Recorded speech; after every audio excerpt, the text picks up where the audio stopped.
Good afternoon. তো আজকে আমি যাচ্ছি হচ্ছে এনজিপির থেকে চলে যাব হচ্ছে আপনার দার্জিলিং অফবিট দার্জিলিং।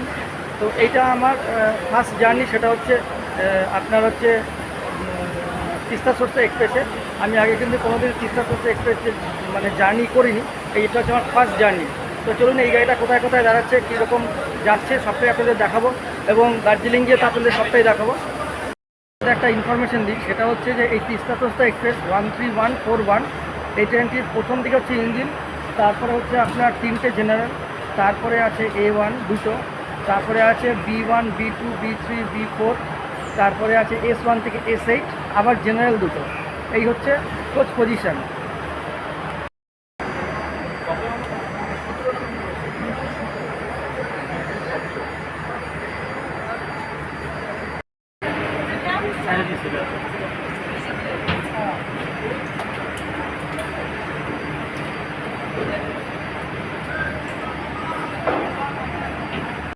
আমাদের 13141 তিস্তা তোস্তা এক্সপ্রেস ঠিক 3টের সময় গাড়িটা ছেড়ে দিয়েছে এখান থেকে। আমাদের প্রথম হল্ট হচ্ছে নৈহাটি, তারপর হচ্ছে ব্যান্ডেল। যাত্রাপথের প্রথম স্টপেজ নৈহাটি জংশন। এই নৈহাটি জংশনে প্রায় 8 মিনিট লেটে আমরা চলে এসেছি। এরপর হচ্ছে ব্যান্ডেল। তো চলুন, এখনও পর্যন্ত 8 মিনিট লেট, ওটা এমন কিছু লেট না, ওটা পরে ঠিক হয়ে যাবে। ঘড়িতে এখন 5:57। এখন আমাদের ট্রেন চলে এসছে কাটোয়া জংশনে। তো আমরা এখন কাটোয়া জংশনে গাড়ি চলে এসেছি গাড়িতে। মাঝখানে নবদ্বীপ ছিল, তো আমি একটুখানি শুয়ে পড়েছিলাম, ওই জন্য নবদ্বীপটা দেখানো হয়নি।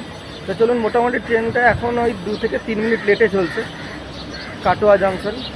আমাদের কিন্তু এনজিপি পৌঁছতে হয়েছে, টাইম আছে 2:10। 2:10-এর পরে কখন যায় সেটাও দেখার একটা বিষয় আছে। যা শোনা যাচ্ছে মোটামুটি ঠিক টাইমে পৌঁছে দেয় এই গাড়িটা, কারণ এর আগে তো আমি তিস্তা তোস্তায় জার্নি করে নিয়ে প্রথম আমার জার্নি। তো চলুন,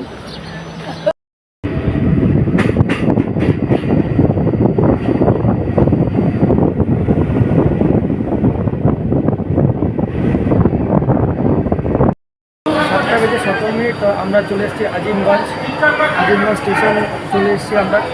তো ট্রেন মোটামুটি ভালোই চলছে, খারাপ চলছে না। এরপরে দেখা যাক পরের স্টেশন কোথায় আসছে এবং টাইমিংটা ঠিক আছে কিনা। দেখতে দেখতে আমরা আমাদের এখন আজিমগঞ্জ স্টেশন পার করে চলে যাচ্ছি আমরা।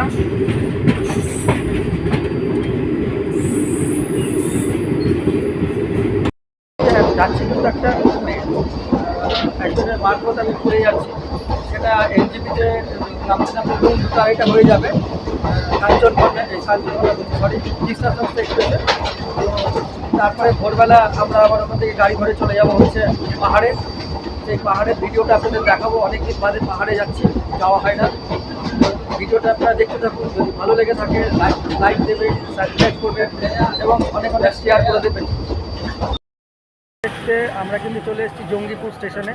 তো এটা ঢোকার কথা ছিল মোটামুটি 7:55, সেখানে ওই 8টায় ঢুকেছে, 5 মিনিট লেট, কিন্তু এখানে দাঁড়াবে এখনও 10 মিনিট ট্রেনটা।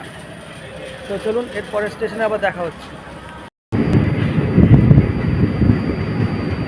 রাত এখন 9টা বাজে। এখন চলে এসছে বল্লালপুরে, স্টেশনের নাম বল্লালপুর। পুরো সুনসান ফাঁকা একদম স্টেশন, মানে একটা লোক নেই।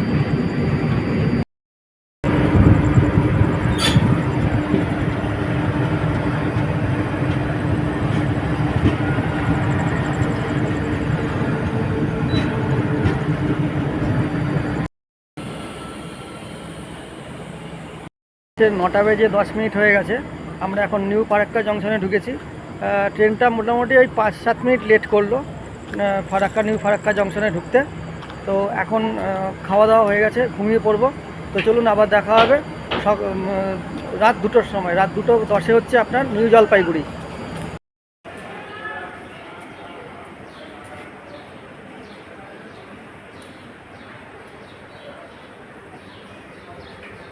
অবশেষে আমরা 2:45-এ এনজিপি স্টেশনে নামলাম। 2:10-এ নামার কথা ছিল, সেটা নেমেছি 2:45-এ। এখন একটু এখানে রেস্ট নেব, রেস্ট নিয়ে তারপরে সকাল হলে পরে এখান থেকে 7টা 7:30 নাগাদ গাড়ি করে চলে যাবো আবার আমরা পাহাড়ের উদ্দেশ্যে। নিউ জলপাইগুড়ি স্টেশন থেকে আমরা বেরিয়ে যাচ্ছি। এখন হচ্ছে মোটামুটি 6টা বাজে। তো 6টার সময় আমরা বাইরে গিয়ে ওখান থেকে গাড়ি ঠিক করা আছে, গাড়ি করে চলে যাব সোজা পাহাড়ের উদ্দেশ্যে। তো আর এইটা হচ্ছে দেখুন পুরো নিউ জলপাইগুড়ি স্টেশনটা প্রচুর কাজ হচ্ছে, এবং আগে যে সামনে থেকে মাঠগুলো ছিল সেগুলো কিন্তু এখন আর নেই, সেগুলো মোটামুটি চেঞ্জ হয়ে গেছে। মাঠ বলতে গেলে পরে সামনে যেখানে আগে গাড়িগুলো দেওয়া হতো এখন সেটা অনেকটা পিছন করে দিয়েছে, আর পুরো এলাকা জুড়ে কিন্তু এখন কাজ হচ্ছে।